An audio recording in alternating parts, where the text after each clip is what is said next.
everybody, this is Boog Reviews, and today I'm going to be doing a review on the McFarlane Toys GameStop exclusive autographed Megafig Bloody Violator figure. So before we take a look at Violator, let's take a look at what he comes with. So first up, he comes with your standard Spawn base, and I find it funny that McFarlane Toys gave him a standard Spawn base for being such a huge figure. He does stand pretty well on his own, so you really don't need this, but some poses that you get him in, this will help with that. I do wish this would have been bloody. Since this is a bloody version, it would have been cool if the base would have been covered in blood, but this is just a normal base. And finally, you get the signed art print, and this is really awesome. There you can see a shot of Spawn and Violator right there, and there you can see Todd McFarlane's autograph. So yeah, I think it's really awesome that McFarlane Toys decided to make this. I really thought it would be smaller than this, but it is really big.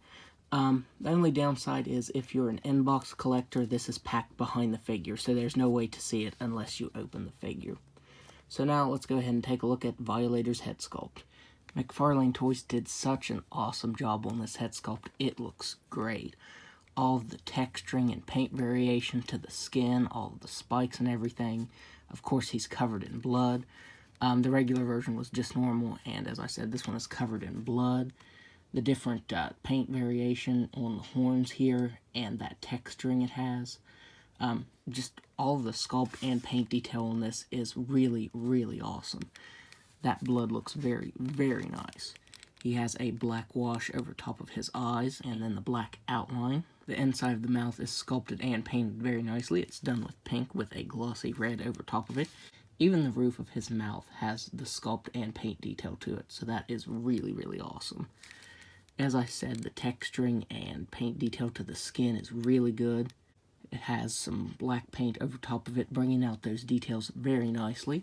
All of the spikes are done in this grayish color, and that looks really good.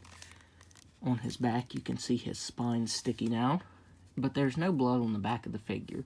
It would have been cool to see some blood on the back of the figure, but there isn't any. But it does have tons of sculpt and paint detail to it, so that's very nice. His hands are covered in that nice glossy blood. That looks very nice. Now, one of my complaints with this is right here you can see where the plastic is scraping where you bent his elbow. You can see a piece of plastic sticking out right there from where I moved it. The other one, the other joint right here, isn't like that. So it's just this one that's the plastic has been scraping. As you can see there, the plastic is moving. So that's really odd. That's really my only complaint with this figure, but it's really odd that it's just this arm. The bloody deco on this is done so well. It looks very, very nice.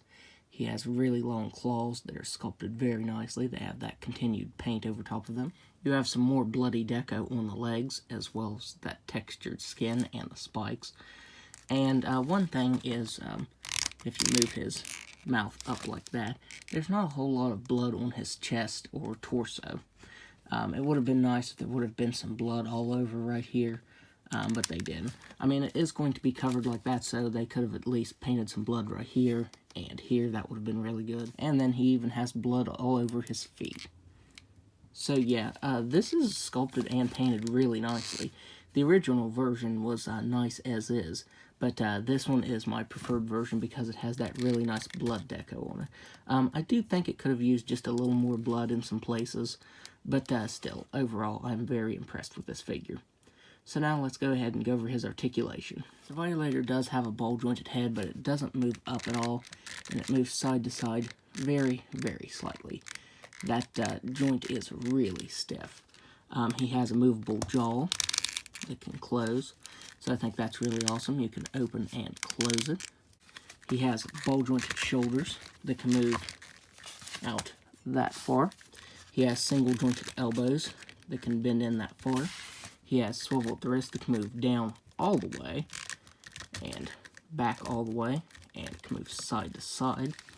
As I said, plastic's getting chewed up right here from moving it around, so definitely be careful of that. He has a ball-jointed diaphragm and waist. It can move back. It is a very noisy joint. It can move back all the way, and he can crunch forward just a little bit, but he can move side to side. He has hips that can do just about a complete split. He can kick forward all the way. He can kick back all the way. He has a really nice thigh swivel. He has single jointed knees that can bend in all the way. He has articulation right here that can move down and up all the way. And he has ankles that can move down all the way, up all the way, and rock side to side. So now, let's do some size comparisons. So first up, there he is next to the regular version without the blood. This is the retail version. Here he is next to the deluxe clown figure. There he is next to the Platinum Edition Redeemer figure. Here he is next to Raven Spawn. Here he is next to the Mortal Kombat Spawn figure. And finally, here he is next to one of the original Violator figures. I believe this one was the one that came packed in with Medieval Spawn. I want to say this was from a 2-pack if I remember right. So overall, I would highly, highly recommend this figure because he is really, really awesome. The regular version is awesome as well, but this version is way better. I just love all the bloody details on him. And this one is available in an unsigned version, but as of yesterday, I'm not sure if it's still up now, the autograph version is still up on GameStop.com. So if you're looking for that, definitely keep tabs on it because it has been in stock. So yes, definitely get one of the bloody versions of Violator because he is really awesome. So that's my review. If you like this review, be sure to hit the like button and subscribe to my channel. Thanks for watching.